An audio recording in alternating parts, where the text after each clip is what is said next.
Coming up on this episode of SEVA TV, we learn about the powerful pride in one's culture, understand the influence of religion, and discover details about school resource officers. Stay tuned for all of this on SEVA TV.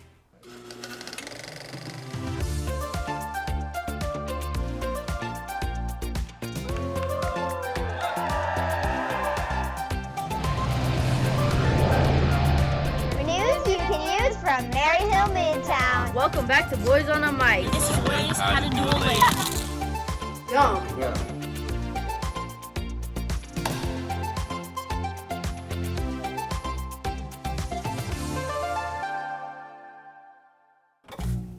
Let's start out with Justice from Cordova High School, as she shares the importance of pride in one's culture.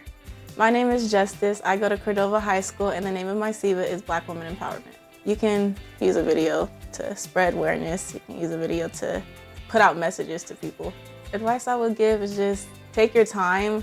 It is a learning process, so it's kind of hard, but the more you go through it, it's gonna get easier, and it's actually very fun, so it's a very good way to express yourself. What I want my viewers to learn about the video is just that Black people are beautiful and we're all human, and that we're all extraordinary in our own ways, so it doesn't really matter what color, because we can all do the same things. Let's watch this inspirational piece. You can't do it. You will never be able to do it. So just stop trying. It's a waste of time. You're never going to be anything you like. So why are you even trying? Just stop. Black skin is not beautiful. You will never fit the standards. Go change yourself. You're never going to make it. Just give up, because it's never going to happen. You can't. And you won't. I am powerful. I am free of negativity. And we will continue to grow and to be strong and to remain humble. To be where you want to be, you have to work hard. You gotta keep going. You can't give up. It's not who you are, nor what you want yourself set to be. We are queens. Always. We will continue to do whatever it takes to be where we want to be. Because we are not failures and we do not give up. Self-doubt is your biggest enemy. It's up to you to keep your mindset positive. I will continue to shine. We will push. We do have a purpose in life. Let's meet it. We live to have fun and to be joyful and have pride. Black is beautiful and the world should know. We are human. And we do matter. So we stay focused in what we do. We prepare ourselves for our dreams. And so that one day we can turn them into reality.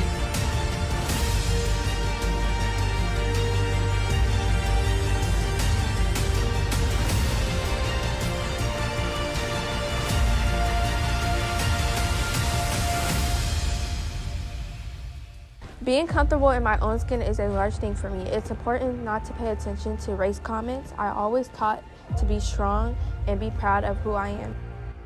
It's always difficult to be the underdog, but that'll all change. Being a Black woman who does sports is fairly hard, but trust me, you'll get through it. As young Black women, society portrays us as ghetto or ratchet. Some people never take the time to acknowledge the real you. So therefore, you have to take matters into your own hands. Get good grades, make some friends, and even interact with some clubs. Don't let society paint you. Fight for that brush and become Picasso. As being a Black female, it is always important to lift other Black females up. Each and every single one of us go through criticism, and it may not be something that we like to hear, but this is when we start to use it as a boost of motivation. Each and every single one of us is talented in our own way, and we all have a purpose to pursue. So it is up to us to show the world what we can do with ourselves. You have to do you for you, you have to be you for you, and you're supposed to strive for you. Nobody can tell you who you are and who you can't be. It's up to you to make a change. It's up to you to make a label for yourself. We are queens and we are beautiful. Black Girl Magic is always our go-to. Love yourself.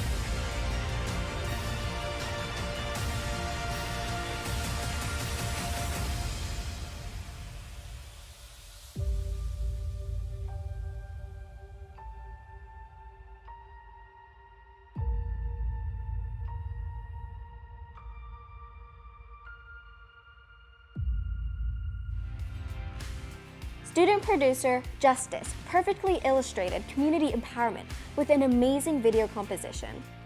Considering the social aspect of life, Shristi from Del Paso Manor Elementary School explains Hinduism and the impact on personal culture. There are many unique cultures and religions in the world. What are cultures and religions? Religion is a belief of a higher power or powers, especially a god or gods. Cultures, on the other hand, are the ways you do life, including arts, beliefs, and institutions of a population that are passed down from generations. Hinduism is a religion, and the people who follow it are called Hindus. According to the Pew Research Center, there are about 1 billion Hindus around the world, representing 15% of the global population. It is also estimated that Hindus make up about 79.8% of India, about 2% of Nepal, and about 1% of Bangladesh. Most religions have religious symbols, which represent their religion.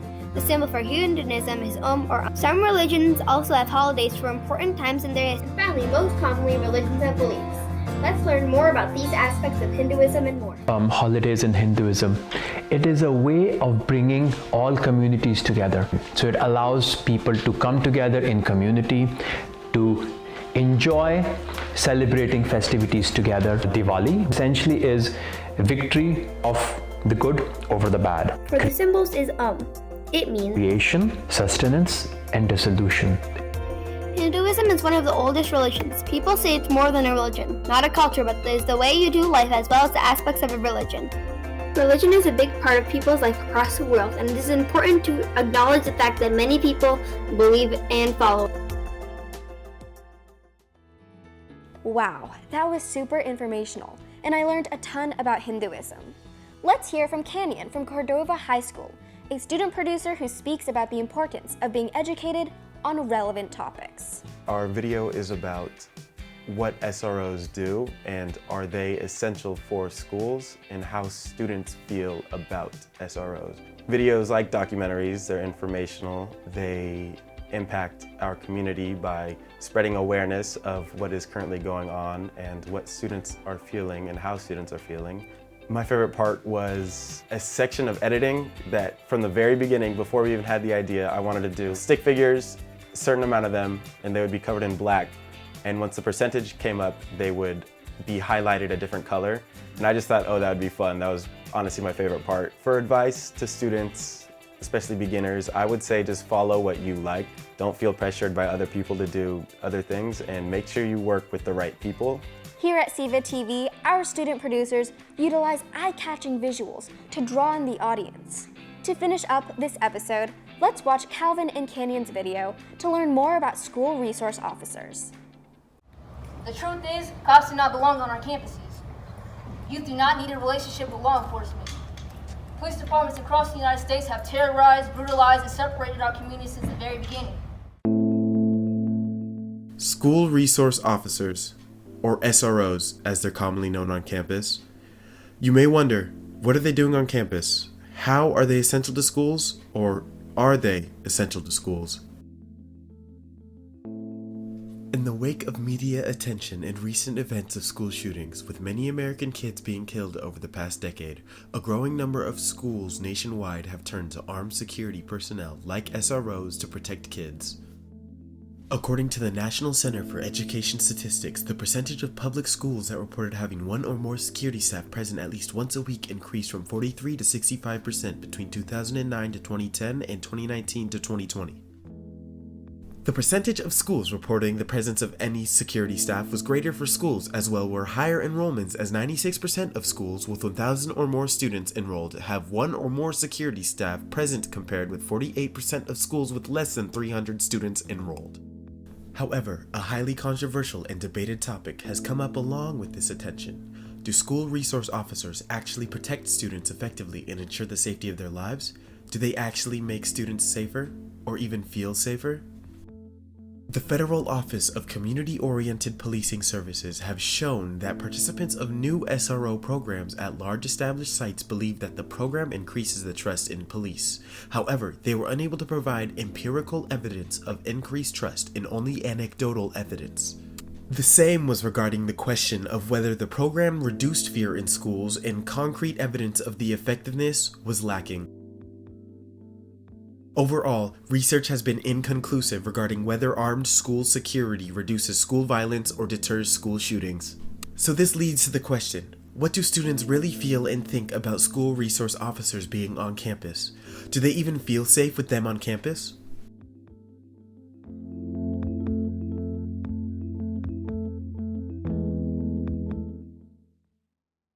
I feel like with everything going on right now, with all of the tragedies that are happening, they're needed in a way, but I think it's also really easy for them to use their power in a way that wouldn't, in a bad way necessarily, to punish students that weren't guilty, and it could make some students feel unsafe because of the way that some officers have treated races and minority, stuff like that.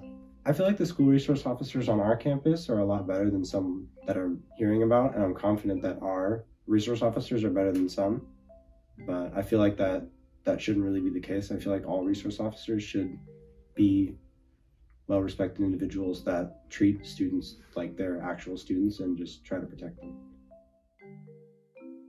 While some people believe that SROs can improve safety on campuses, others are concerned about the potential of over-policing and discrimination. It's important to note that the role of SROs can vary depending on the campus and community that they serve. Some SROs focus primarily on building positive relationships with students and preventing school violence, while others may be involved in disciplinary actions and enforcement of laws outside of school setting.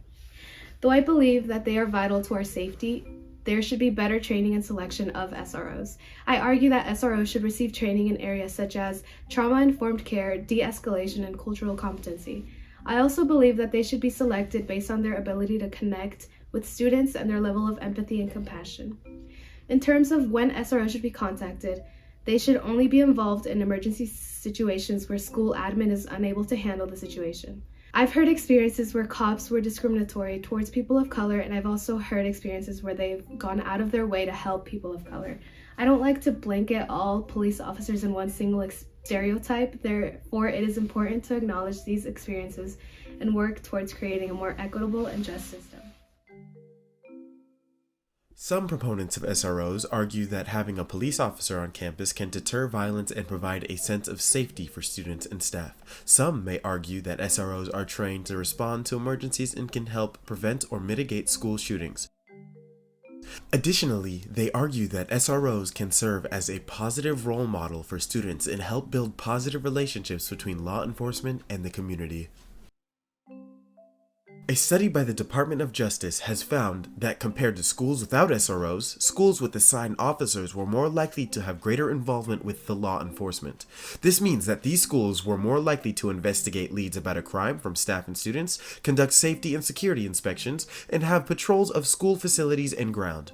They would also have more emergency plan agreements and more written plans for crisis situations. Another study in one southeastern U.S. school district compared 13 high schools and middle schools with SROs and 15 schools without SROs, and when controlling for economic disadvantage, the presence of an SRO led to a 52.3% decrease in arrest rate for assaults and 72.9% decrease in arrest rates involving possession of a weapon on school property. This reduction may be due to the SRO's deterrence of delinquent behaviors and because SROs may make students feel safer. Despite these studies, others may argue against the fact that students feel safer and probably more damaging towards them, especially those of color.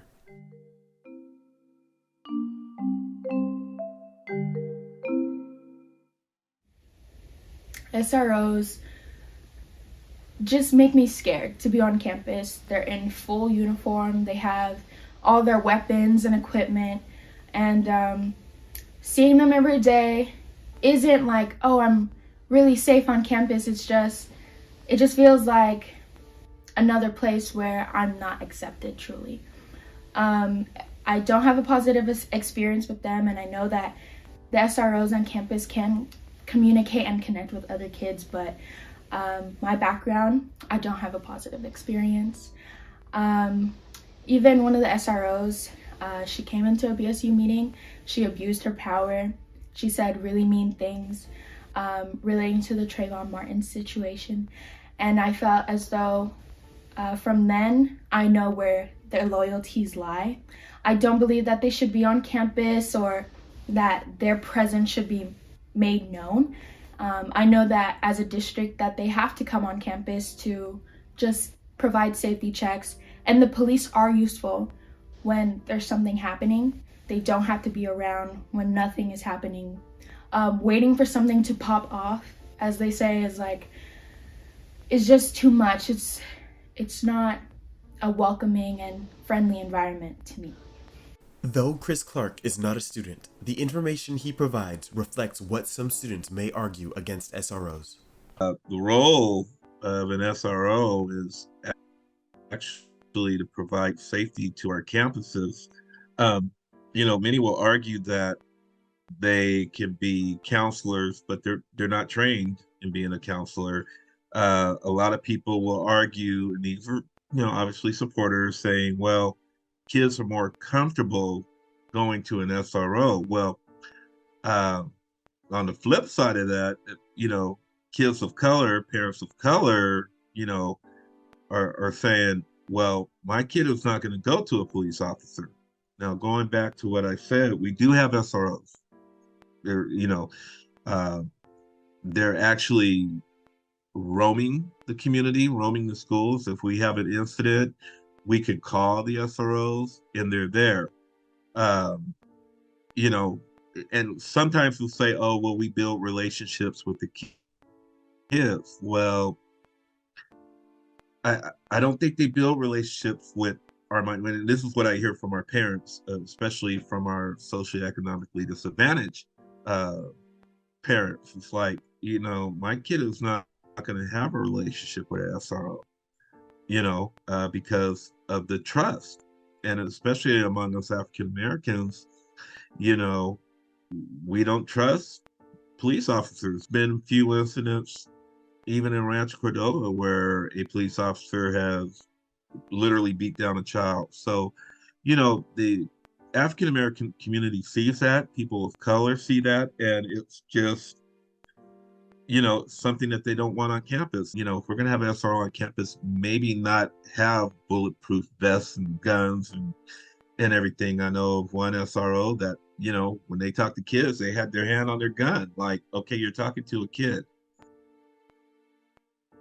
Many critics of SROs argue that their presence in schools can actually make students feel less safe and increase the likelihood of students even being criminalized. They argue that SROs are not always properly trained to work with youth and may use excessive force or even racial profiling. They can even argue that SROs contribute to a school-to-prison pipeline by criminalizing minor infractions and targeting students of color. According to the National Education Association, research shows that SROs do little to reduce on-campus violence or mass shootings, and their presence is often damaging to students of color and students with disabilities. They also state that having SROs in schools can actually create higher rates of behavioral incidents and spikes in suspensions, expulsions, and arrests. In a survey of students in California, 61% of white students said they felt safer with a police officer at school, but only 41% of black students felt more comfortable. And a Tulane University study found that 77% of white students in New Orleans felt safer with a school security guard, while only 54% of black students did. As seen in the protests during the beginning of the video, the Black Student Union of Cordova High School performed a protest against SROs to the school district in 2020, where Jordan Kaidapu, an alumna, stated that she decided to mobilize against SROs on FCUSD campuses and other inherently racist practices, such as an incomplete academic curriculums, because subjecting black youth to hypersurveillance only continues to criminalize them, and depriving youth from accurate and complete information on contemporary and historical events only furthers the erasure of black lives and how they've shaped society today.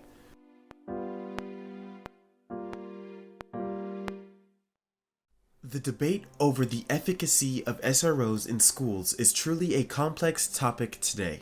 While some argue that SROs are a necessary component of school safety, others believe that their presence can actually be harmful and perpetuate wrongful criminalization of students.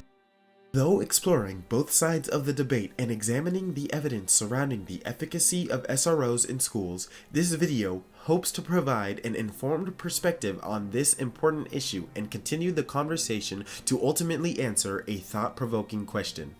Do you believe that school resource officers are an effective way to ensure safety in schools, or do you believe that their presence can actually be harmful to students? If you believe it can be harmful, what do you believe is the best approach to ensuring the safety of students in schools?